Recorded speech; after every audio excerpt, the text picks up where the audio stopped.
شروع اللہ کے نام سے جو بڑا مہربان نہایت رحم والا ہے۔ سب تعریف خدا ہی کو ہے جس نے اپنے بندے محمد صلی اللہ علیہ وآلہ وسلم پر یہ کتاب نازل کی اور اس میں کسی طرح کی کجی اور پیچیدگی نہ رکھی، بلکہ سیدھی اور سلیس اتاری، تاکہ لوگوں کو عذاب سخت سے جو اس کی طرف سے آنے والا ہے ڈرائے، اور مومنوں کو جو نیک عمل کرتے ہیں خوشخبری سنائے کہ ان کے لیے ان کے کاموں کا نیک بدلہ یعنی بہشت ہے جس میں وہ ابد الآباد رہیں گے، اور ان لوگوں کو بھی ڈرائے جو کہتے ہیں کہ خدا نے کسی کو بیٹا بنا لیا ہے، ان کو اس بات کا کچھ بھی علم نہیں اور نہ ان کے باپ دادا ہی کو تھا۔ یہ بڑی سخت بات ہے جو ان کے منہ سے نکلتی ہے، اور کچھ شک نہیں کہ یہ جو کچھ کہتے ہیں محض جھوٹ ہے۔ اے پیغمبر صلی اللہ علیہ وآلہ وسلم، اگر یہ اس کلام پر ایمان نہ لائیں تو شاید تم ان کے پیچھے رنج کر کر کے اپنے تئیں ہلاک کر دو گے۔ جو چیز زمین پر ہے ہم نے اس کو زمین کے لیے آرائش بنایا ہے تاکہ لوگوں کی آزمائش کریں کہ ان میں کون اچھے عمل کرنے والا ہے، اور جو چیز زمین پر ہے ہم اس کو نابود کر کے بنجر میدان کر دیں گے۔ کیا تم خیال کرتے ہو کہ غار اور لوح والے ہماری نشانیوں میں سے عجیب تھے؟ جب وہ جوان غار میں جا رہے تو کہنے لگے کہ اے ہمارے پروردگار، ہم پر اپنے ہاں سے رحمت نازل فرما اور ہمارے کام میں درستی کے سامان مہیا کر۔ تو ہم نے غار میں کئی سال تک ان کے کانوں پر نیند کا پردہ ڈالے یعنی ان کو سلائے رکھا، پھر ان کو جگہ اٹھایا تاکہ معلوم کریں کہ جتنی مدت وہ غار میں رہے دونوں جماعتوں میں سے اس کی مقدار کس کو خوب یاد ہے۔ ہم ان کے حالات تم سے صحیح صحیح بیان کرتے ہیں۔ وہ کئی جوان تھے جو اپنے پروردگار پر ایمان لائے تھے، اور ہم نے ان کو اور زیادہ ہدایت دی تھی، اور ان کے دلوں کو مربوط یعنی مضبوط کر دیا۔ جب وہ اٹھ کھڑے ہوئے تو کہنے لگے کہ ہمارا پروردگار آسمانوں اور زمین کا مالک ہے، ہم اس کے سوا کسی کو معبود سمجھ کر نہ پکاریں گے۔ اگر ایسا کیا تو اس وقت ہم نے بعید از عقل بات کہی۔ ان ہماری قوم کے لوگوں نے اس کے سوا اور معبود بنا رکھے ہیں، بھلا یہ ان کے خدا ہونے پر کوئی کھلی دلیل کیوں نہیں لاتے؟ تو اس سے زیادہ کون ظالم ہے جو خدا پر جھوٹ افطرا کرے؟ اور جب تم نے ان مشرکوں سے اور جن کو یہ خدا کے سوا عبادت کرتے ہیں ان سے کنارہ کر لیا ہے تو غار میں چل رہو، تمہارا پروردگار تمہارے لیے اپنی رحمت وسیع کر دے گا اور تمہارے کاموں میں آسانی کے سامان مہیا کرے گا۔ اور جب سورج نکلے تو تم دیکھو کہ دھوپ ان کے غار سے داہنی طرف سمٹ جائے، اور جب غروب ہو تو ان سے بائیں طرف کترا جائے، اور وہ اس کے میدان میں تھے۔ یہ خدا کی نشانیوں میں سے ہیں، جس کو خدا ہدایت دے وہ ہدایت یاب ہے، اور جس کو گمراہ کرے تو تم اس کے لیے کوئی دوست راہ بتانے والا نہ پاؤ گے۔ اور تم ان کو خیال کرو کہ جاگ رہے ہیں حالانکہ وہ سوتے ہیں، اور ہم ان کو دائیں اور بائیں کروٹ بدلاتے تھے، اور ان کا کتا چوکھٹ پر دونوں ہاتھ پھیلائے ہوئے تھا۔ اگر تم ان کو جھانک کر دیکھتے تو پیٹھ پھیر کر بھاگ جاتے اور ان سے دہشت میں آ جاتے۔ اور اسی طرح ہم نے ان کو اٹھایا تاکہ آپس میں ایک دوسرے سے دریافت کریں۔ ایک کہنے والے نے کہا کہ تم یہاں کتنی مدت رہے؟ انہوں نے کہا کہ ایک دن یا اس سے بھی کم۔ انہوں نے کہا کہ جتنی مدت تم رہے ہو تمہارا پروردگار ہی اس کو خوب جانتا ہے۔ تو اپنے میں سے کسی کو یہ روپیہ دے کر شہر کو بھیجو، وہ دیکھے کہ نفیس کھانا کون سا ہے تو اس میں سے کھانا لے آئے، اور آہستہ آہستہ آئے جائے، اور تمہارا حال کسی کو نہ بتائے۔ اگر وہ تم پر دسترس پالیں گے تو تمہیں سنگسار کر دیں گے یا پھر اپنے مذہب میں داخل کر لیں گے، اور اس وقت تم کبھی فلاح نہیں پاؤ گے۔ اور اسی طرح ہم نے لوگوں کو ان کے حال سے خبردار کر دیا تاکہ وہ جانیں کہ خدا کا وعدہ سچا ہے، اور یہ کہ قیامت جس کا وعدہ کیا جاتا ہے اس میں کچھ شک نہیں۔ اس وقت لوگ ان کے بارے میں باہم جھگڑنے لگے اور کہنے لگے کہ ان کے غار پر عمارت بنا دو۔ ان کا پروردگار ان کے حال سے خوب واقف ہے۔ جو لوگ ان کے معاملے میں غلبہ رکھتے تھے وہ کہنے لگے کہ ہم ان کے غار پر مسجد بنائیں گے۔ بعض لوگ اٹکل پچو کہیں گے کہ وہ 3 تھے اور چوتھا ان کا کتا تھا، اور بعض کہیں گے کہ وہ 5 تھے اور چھٹا ان کا کتا تھا، اور بعض کہیں گے کہ وہ 7 تھے اور 8واں ان کا کتا تھا۔ کہہ دو کہ میرا پروردگار ہی ان کے شمار سے خوب واقف ہے۔ ان کو جانتے بھی ہیں تو تھوڑے ہی لوگ جانتے ہیں، تو تم ان کے معاملے میں گفتگو نہ کرنا مگر سرسری سی گفتگو، اور نہ ان کے بارے میں ان میں سے کسی سے کچھ دریافت ہی کرنا، اور کسی کام کی نسبت نہ کہنا کہ میں اسے کل کر دوں گا، مگر انشاءاللہ کہہ کر یعنی اگر خدا چاہے تو کر دوں گا۔ اور جب خدا کا نام لینا بھول جاؤ تو یاد آنے پر لے لو، اور کہہ دو کہ امید ہے کہ میرا پروردگار مجھے اس سے بھی زیادہ ہدایت کی باتیں بتائے۔ اور اصحاب کہف اپنے غار میں 9 اوپر 300 سال رہے۔ کہہ دو کہ جتنی مدت وہ رہے اسے خدا ہی خوب جانتا ہے۔ اسی کو آسمانوں اور زمین کی پوشیدہ باتیں معلوم ہیں، وہ کیا خوب دیکھنے والا اور کیا خوب سننے والا ہے، اس کے سوا ان کا کوئی کارساز نہیں، اور نہ وہ اپنے حکم میں کسی کو شریک کرتا ہے۔ اور اپنے پروردگار کی کتاب کو جو تمہارے پاس بھیجی جاتی ہے پڑھتے رہا کرو، اس کی باتوں کو کوئی بدلنے والا نہیں، اور اس کے سوا تم کہیں پناہ بھی نہیں پاؤ گے۔ اور جو لوگ صبح و شام اپنے پروردگار کو پکارتے اور اس کی خوشنودی کے طالب ہیں، ان کے ساتھ صبر کرتے رہو، اور تمہاری نگاہیں ان میں سے گزر کر اور طرف نہ دوڑیں کہ تم آرائش زندگانی دنیا کے خاص گار ہو جاؤ۔ اور جس شخص کے دل کو ہم نے اپنی یاد سے غافل کر دیا ہے اور وہ اپنی خواہش کی پیروی کرتا ہے اور اس کا کام حد سے بڑھ گیا ہے، اس کا کہا نہ ماننا، اور کہہ دو کہ لوگو یہ قرآن تمہارے پروردگار کی طرف سے برحق ہے، تو جو چاہے ایمان لائے اور جو چاہے کافر رہے۔ ہم نے ظالموں کے لیے دوزخ کی آگ تیار کر رکھی ہے جس کی قناتیں ان کو گھیر رہی ہوں گی،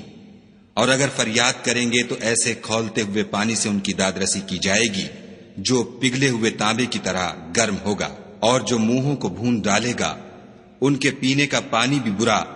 اور آرام گاہ بھی بری۔ اور جو ایمان لائے اور کام بھی نیک کرتے رہے تو ہم نیک کام کرنے والوں کا اجر ضائع نہیں کرتے۔ ایسے لوگوں کے لیے ہمیشہ رہنے کے باغ ہیں جن میں ان کے محلوں کے نیچے نہریں بہ رہی ہیں، ان کو وہاں سونے کے کنگن پہنائے جائیں گے، اور وہ باریک دیبا اور اطلس کے سبز کپڑے پہنا کریں گے، اور تختوں پر تکیے لگا کر بیٹھا کریں گے۔ کیا خوب بدلہ اور کیا خوب آرام گاہ ہے۔ اور ان سے دو شخصوں کا حال بیان کرو جن میں سے ایک کو ہم نے انگور کے 2 باغ عنایت کیے تھے اور ان کے گردا گرد کھجوروں کے درخت لگا دیے تھے اور ان کے درمیان کھیتی پیدا کر دی تھی۔ دونوں باغ کثرت سے پھل لاتے اور اس کی پیداوار میں کسی طرح کی کمی نہ ہوتی، اور دونوں میں ہم نے ایک نہر بھی جاری کر رکھی تھی، اور اس طرح اس شخص کو ان کی پیداوار ملتی رہتی تھی۔ تو ایک دن جب کہ وہ اپنے دوست سے باتیں کر رہا تھا،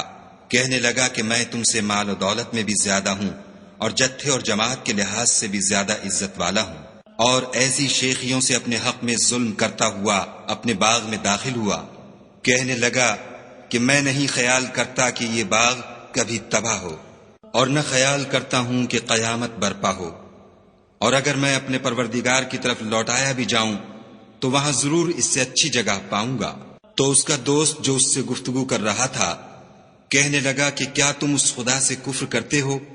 جس نے تم کو مٹی سے پیدا کیا، پھر نطفے سے، پھر تمہیں پورا مرد بنایا؟ مگر میں تو یہ کہتا ہوں کہ خدا ہی میرا پروردگار ہے، اور میں اپنے پروردگار کے ساتھ کسی کو شریک نہیں کرتا۔ اور بھلا جب تم اپنے باغ میں داخل ہوئے تو تم نے ماشاء اللہ لا قوت الا باللہ کیوں نہ کہا؟ اگر تم مجھے مال و اولاد میں اپنے سے کمتر دیکھتے ہو تو عجب نہیں کہ میرا پروردگار مجھے تمہارے باغ سے بہتر عطا فرمائے، اور اس تمہارے باغ پر آسمان سے آفت بھیج دے تو وہ صاف میدان ہو جائے، یا اس کی نہر کا پانی گہرا ہو جائے تو پھر تم اسے نہ لا سکو، اور اس کے میووں کو عذاب نے آ گھیرا اور وہ اپنی چھتریوں پر گر کر رہ گیا، تو جو مال اس نے اس پر خرچ کیا تھا اس پر حسرت سے ہاتھ ملنے لگا اور کہنے لگا کہ کاش میں اپنے پروردگار کے ساتھ کسی کو شریک نہ بناتا۔ اس وقت خدا کے سوا کوئی جماعت اس کی مددگار نہ ہوئی اور نہ وہ بدلہ لے سکا۔ یہاں سے ثابت ہوا کہ حکومت سب خدائے برحق کی ہے، اسی کا صلہ بہتر اور اسی کا بدلہ اچھا ہے۔ اور ان سے دنیا کی زندگی کی مثال بھی بیان کر دو، وہ ایسی ہے جیسے پانی جسے ہم نے آسمان سے برسایا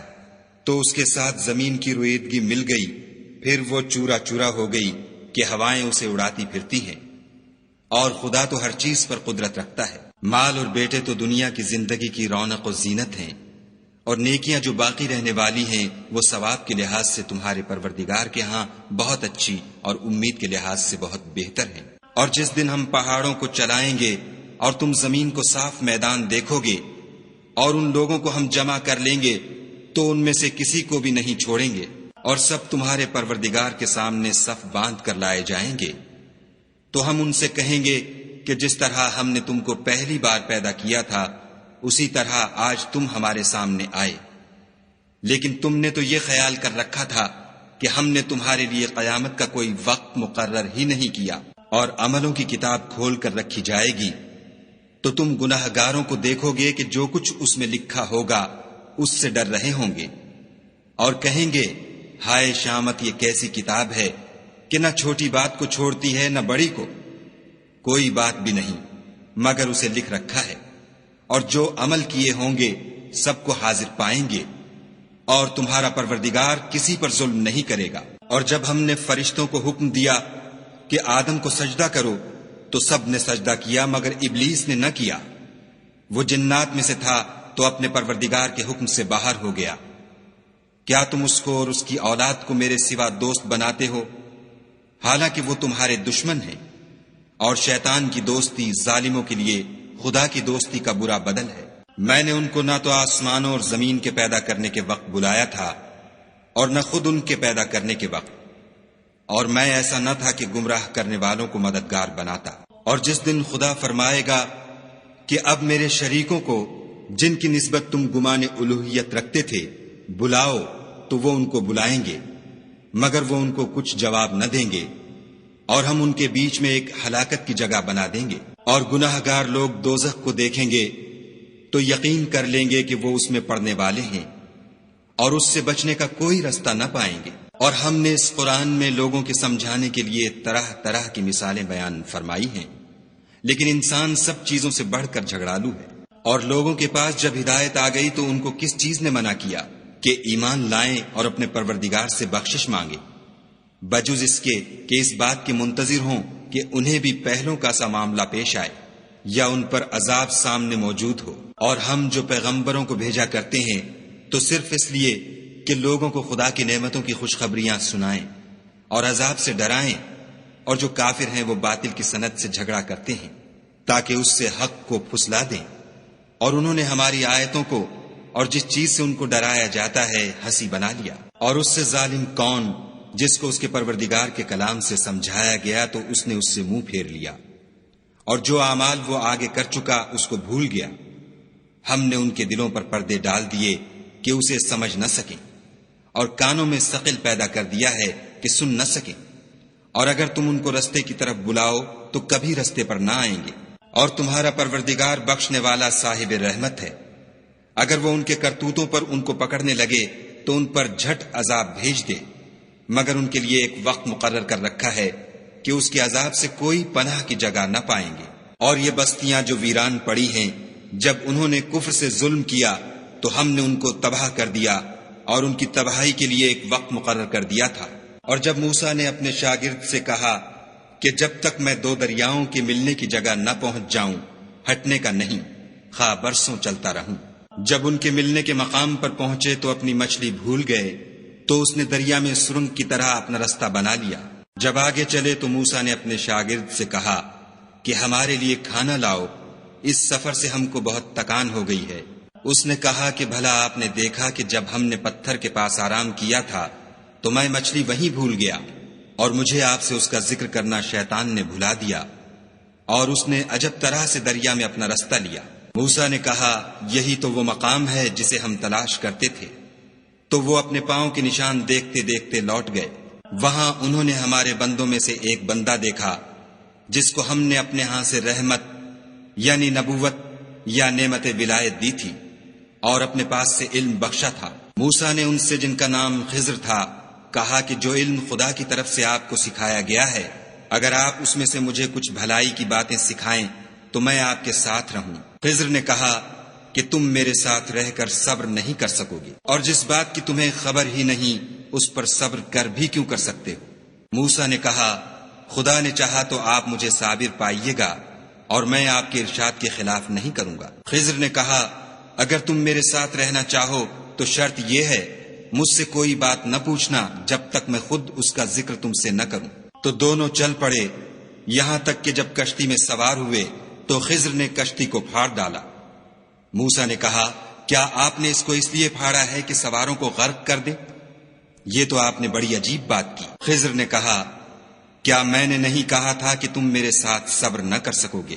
موسیٰ نے کہا کہ جو بھول مجھ سے ہوئی اس پر مواخذہ نہ کیجیے، اور میرے معاملے میں مجھ پر مشکل نہ ڈالیے۔ پھر دونوں چلے،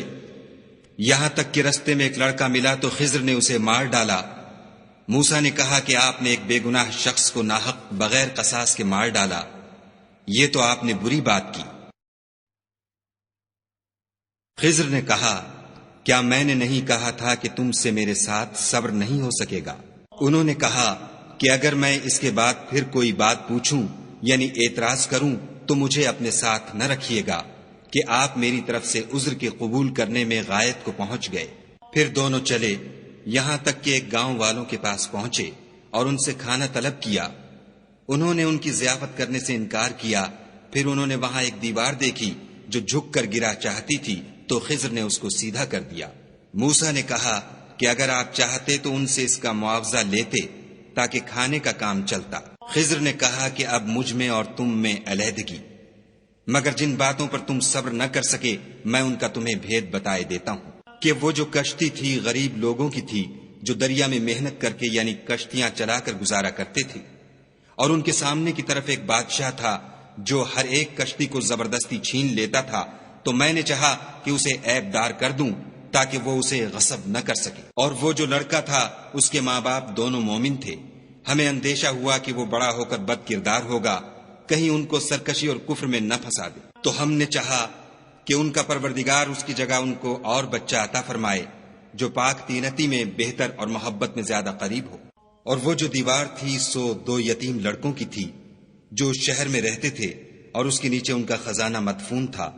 اور ان کا باپ ایک نیک آدمی تھا، تو تمہارے پروردگار نے چاہا کہ وہ اپنی جوانی کو پہنچ جائیں اور پھر اپنا خزانہ نکالیں۔ یہ تمہارے پروردگار کی مہربانی ہے اور یہ کام میں نے اپنی طرف سے نہیں کیے، یہ ان باتوں کی حقیقت ہے جن پر تم صبر نہ کر سکے۔ اور تم سے ذوالقرنین کے بارے میں دریافت کرتے ہیں، کہہ دو کہ میں اس کا کسی قدر حال تمہیں پڑھ کر سناتا ہوں۔ ہم نے اس کو زمین میں بڑی دسترس دی تھی اور ہر طرح کا سامان عطا کیا تھا، تو اس نے سفر کا ایک سامان کیا، یہاں تک کہ جب سورج کے غروب ہونے کی جگہ پہنچا تو اسے ایسا پایا کہ ایک کیچڑ کی ندی میں ڈوب رہا ہے، اور اس ندی کے پاس ایک قوم دیکھی۔ ہم نے کہا ذوالقرنین تم ان کو خواہ تکلیف دو خواہ ان کے بارے میں بھلائی اختیار کرو، دونوں باتوں کی تم کو قدرت ہے۔ ذوالقرنین نے کہا کہ جو کفر و بد کرداری سے ظلم کرے گا اسے ہم عذاب دیں گے، پھر جب وہ اپنے پروردگار کی طرف لوٹایا جائے گا تو وہ بھی اسے بڑا عذاب دے گا، اور جو ایمان لائے گا اور عمل نیک کرے گا اس کے لیے بہت اچھا بدلہ ہے، اور ہم اپنے معاملے میں اس پر کسی طرح کی سختی نہیں کریں گے بلکہ اس سے نرم بات کہیں گے۔ پھر اس نے ایک اور سامان سفر کا کیا، یہاں تک کہ سورج کے طلوع ہونے کے مقام پر پہنچا تو دیکھا کہ وہ ایسے لوگوں پر طلوع کرتا ہے جن کے لیے ہم نے سورج کے اس طرف کوئی اوٹ نہیں بنائی تھی۔ حقیقت الحال یوں تھی اور جو کچھ اس کے پاس تھا ہم کو سب کی خبر تھی۔ پھر اس نے ایک اور سامان کیا، یہاں تک کہ 2 دیواروں کے درمیان پہنچا تو دیکھا کہ ان کے اس طرف کچھ لوگ ہیں کہ بات کو سمجھ نہیں سکتے۔ ان لوگوں نے کہا کہ ذوالقرنین یاجوج اور ماجوج زمین میں فساد کرتے رہتے ہیں، بھلا ہم آپ کے لیے خرچ کا انتظام کر دیں کہ آپ ہمارے اور ان کے درمیان ایک دیوار کھینچ دیں۔ ذوالقرنین نے کہا کہ خرچ کا جو مقدور خدا نے مجھے بخشا ہے وہ بہت اچھا ہے، تم مجھے قوت بازو سے مدد دو، میں تمہارے اور ان کے درمیان ایک مضبوط اوٹ بنا دوں گا۔ تو تم لوہے کے بڑے بڑے تختے لاؤ۔ چنانچہ کام جاری کر دیا گیا، یہاں تک کہ جب اس نے دونوں پہاڑوں کے درمیان کا حصہ برابر کر دیا اور کہا کہ اب اسے دھونکو، یہاں تک کہ جب اس کو دھونک دھونک کر آگ کر دیا تو کہا کہ اب میرے پاس تانبا لاؤ کہ اس پر پگھلا کر ڈال دوں۔ پھر ان میں یہ قدرت نہ رہی کہ اس پر چڑھ سکیں اور نہ یہ طاقت رہی کہ اس میں نقب لگا سکیں۔ بولا کہ یہ میرے پروردگار کی مہربانی ہے، جب میرے پروردگار کا وعدہ آ پہنچے گا تو اس کو ڈھا کر ہموار کر دے گا، اور میرے پروردگار کا وعدہ سچا ہے۔ اس روز ہم ان کو چھوڑ دیں گے کہ روئے زمین پر پھیل کر ایک دوسرے میں گھس جائیں گے، اور سور پھونکا جائے گا تو ہم سب کو جمع کر لیں گے، اور اس روز جہنم کو کافروں کے سامنے لائیں گے جن کی آنکھیں میری یاد سے پردے میں تھیں اور وہ سننے کی طاقت نہیں رکھتے تھے۔ کیا کافر یہ خیال کرتے ہیں کہ وہ ہمارے بندوں کو ہمارے سوا اپنا کارساز بنائیں گے تو ہم خفا نہیں ہوں گے؟ ہم نے ایسے کافروں کے لیے جہنم کی مہمانی تیار کر رکھی ہے۔ کہہ دو کہ ہم تمہیں بتائیں جو عملوں کے لحاظ سے بڑے نقصان میں ہیں، وہ لوگ جن کی سعی دنیا کی زندگی میں برباد ہو گئی اور وہ یہ سمجھے ہوئے ہیں کہ اچھے کام کر رہے ہیں۔ یہ وہ لوگ ہیں جنہوں نے اپنے پروردگار کی آیتوں اور اس کے سامنے جانے سے انکار کیا تو ان کے اعمال ضائع ہو گئے، اور ہم قیامت کے دن ان کے لیے کچھ بھی وزن قائم نہیں کریں گے. یہ ان کی سزا ہے یعنی جہنم، اس لیے کہ انہوں نے کفر کیا اور ہماری آیتوں اور ہمارے پیغمبروں کی ہنسی اڑائی. جو لوگ ایمان لائے اور عمل نیک کیے ان کے لیے بہشت کے باغ مہمانی ہوں گے، ہمیشہ ان میں رہیں گے اور وہاں سے مکان بدلنا نہ چاہیں گے. کہہ دو کہ اگر سمندر میرے پروردگار کی باتوں کے لکھنے کے لیے سیاہی ہو تو قبل اس کے کہ میرے پروردگار کی باتیں تمام ہوں سمندر ختم ہو جائے، اگرچہ ہم ویسا ہی اور اس کی مدد کو لائیں. کہہ دو کہ میں تمہاری طرح کا ایک بشر ہوں، البتہ میری طرف وہی آتی ہے کہ تمہارا معبود وہی ایک معبود ہے. تو جو شخص اپنے پروردگار سے ملنے کی امید رکھے چاہیے کہ عمل نیک کرے اور اپنے پروردگار کی عبادت میں کسی کو شریک نہ بنائے، اور اپنے پروردگار کی عبادت میں کسی کو شریک نہ بنائے، اور اپنے پروردگار کی عبادت میں کسی کو شریک نہ بنائے.